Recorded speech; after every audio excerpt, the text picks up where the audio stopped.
भिटाई भलारा क वरंदी तॾे असां बेवसन जी का वाहर बि थींदी। भिटाई भलारा क वरंदी तॾे असां बेवसन जी का वाहर बि थींदी।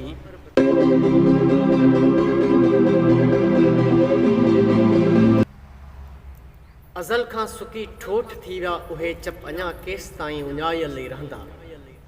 अज़ल खां सुकी ठोठ थी विया उहे चप अञा केस ताईं उञायल ई रहंदा। असांजे अखियुनि में अज़ल जा उजागा ही सपना कॾहिं बि छा साभिया न थींदा।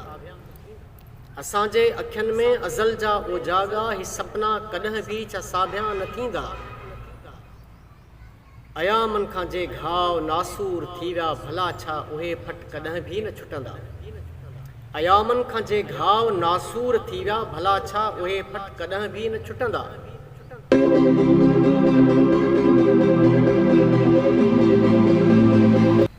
असांजे मथां जे वसिया काल पत्थर सुभाणे बि साॻिया असां ते ई वसंदा।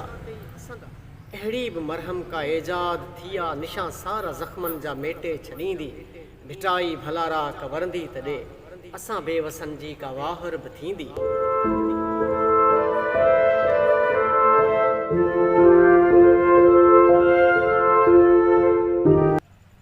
असां छांव जंहिंजी में ॿिनि खे विहारियो उहो वण असां खां खसियो पियो वञे।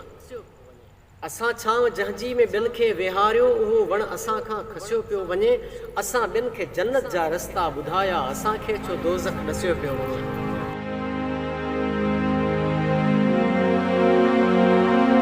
असां छांव जंहिंजी में ॿिनि खे विहारियो उहो वण असां खां खसियो पियो वञे। असां ॿिनि खे जन्नत जा रस्ता ॿुधाया असांखे छो दोज़ख ॾसियो पियो वञे।